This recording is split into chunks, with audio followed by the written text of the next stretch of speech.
Thank you very much, Doug. We are now getting an update from the Sewage and Water Board. The Executive Director, Ghassan Korban, is joining us now on the phone with more. Good morning, and are you guys prepared for this?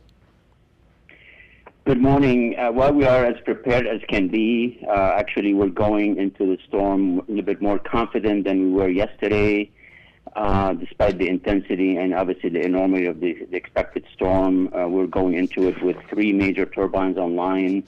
We brought T4, turbine 4, online overnight, and it's holding, so we're more confident that we have more power than we need. So we're prepared. We have 96 pumps working out of the 99. And that is, excuse me, Ghassan, that is troubling to a lot of people that 3 pumps are out, especially if we get the kind of rain that we're talking about. Because would you call these critical pumps? Well, two of them are less critical, only because I say that a lot of cases where we have multiple pumps in a given station, hardly ever we run them all at the same time. The number exists for redundancy, so we may lack slight redundancy in two situations. The one that obviously a little bit more concerning, especially for that's in the DPS 12, because it's a one-station pump, and there's a built redundancy in that area where the canals actually are interconnected, and whatever isn't we won't be able to pump with the DPS 12. The water will flow toward other canals, and the water is directed to DPS 6, which has we have 14 working pumps in that station. Yeah. So we're confident that we will handle that. Now, keep in mind that the intensity of this rain is going to make some of this irrelevant, to be honest with you, because it's going to overwhelm the system regardless whether we have 96 or 99. And Ghassan, can you clear something up? Because we have heard numbers bandied about for so many years. Is it the first inch you can handle, then half an inch after that, or what is the exact figure, or do we actually know what they can take per hour max? Yes, what we know is that our system is designed for half inch per hour. Okay, the reason the first hour is 1 inch per hour instead of half is because we allow for saturation of soil. Obviously, some of that water, the first half inch is absorbed with soil, and also some of the water goes into the canals, and there's a lot of storage capacity that initial half inch. So, and then after that, it's designed for half inch per hour for every hour after that. We all know that it hardly rains like that, in a steady fashion. If it does, we will be able to handle it without any problems. Obviously, the issue here is that we're going to have intense rain that well exceeds the half inch, and water will back up and you'll have flooded streets. And again, our job becomes to drain that water as fast as we can. And the other big problem you all have had over the years is with electricity, and we are going to lose electricity. How many turbines are actually working? Is turbine 4 back up? Yes, T4 is back up. So T4 and T5 are our 2 larger turbines, and they're both online, producing about 18 megawatts each. So that really gives us a lot of confidence and a lot of power. We also have frequency changers where we use T6, turbine 6, to also power some of the pumps.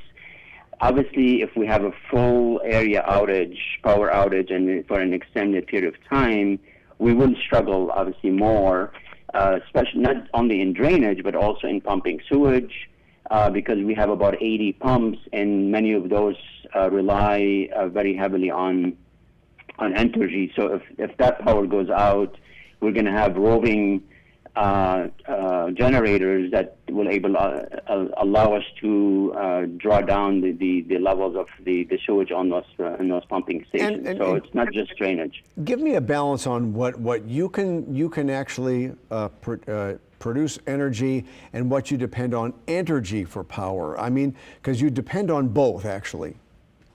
Yes, absolutely. So I don't have that breakdown readily, but what I can explain to you is that half of the pumps that we have, the drainage pumps, rely on 25 hertz, or they're 25 hertz Right.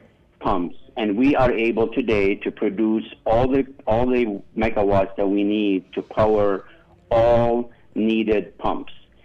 And what we also use energy to power some of those 25 hertz by using frequency changes, a converter that basically takes the 60 hertz from energy, And converts it, bring it down to 25, and allow us to drive those 25 hertz pumps.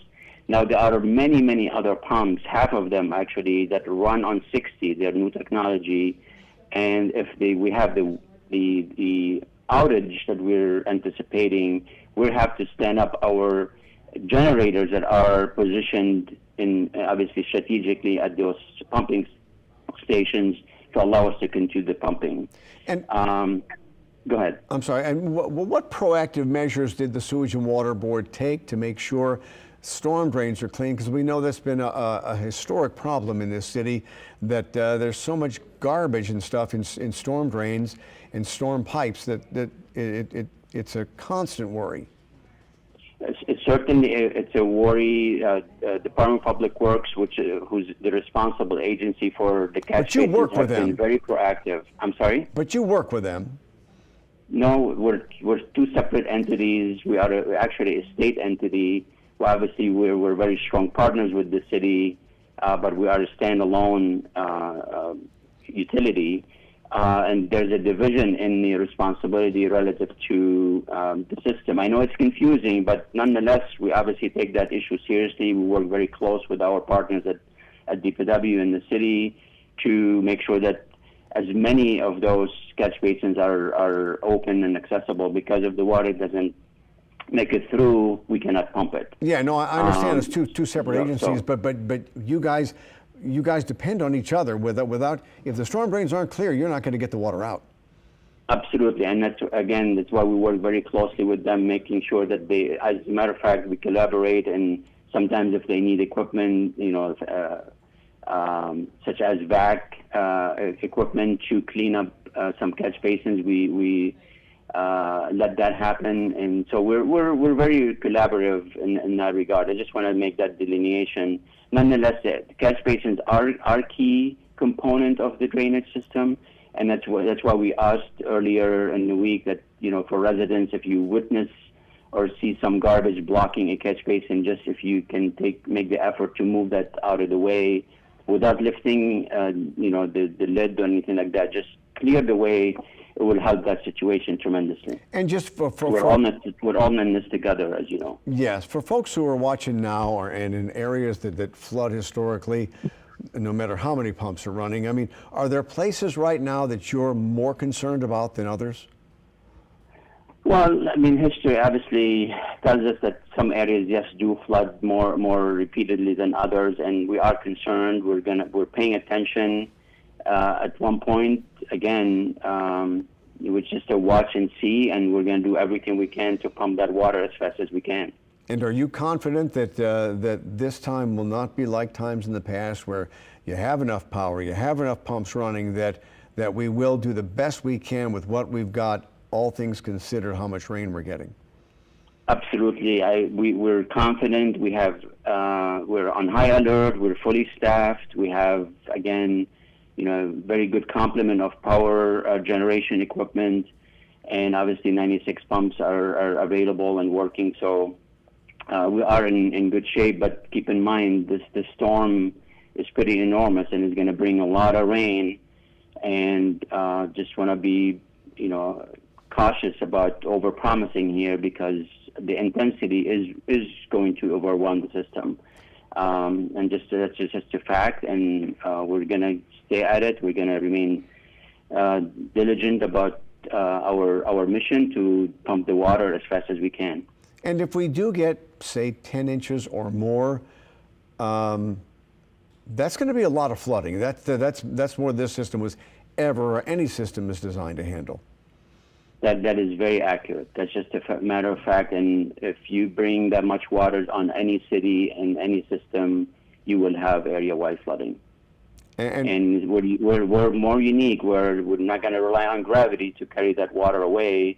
we're going to have to pump every single drop. And getting back to the power, is that why the deal with Energy to build a substation by you is so important? Oh, absolutely. That's vitally important. It's just imperative to move into a modern system that is more reliable.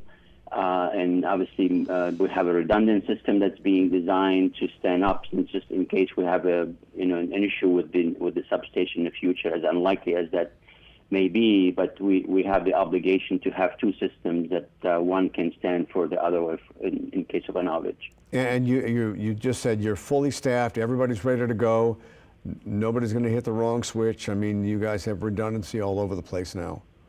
Absolutely. I mean, we've been practicing, we've been getting ready around the clock for the last couple of days. I mean, obviously we prepare for this every single day, but obviously we've intensified the preparation work, and we feel very confident we're going to do our part.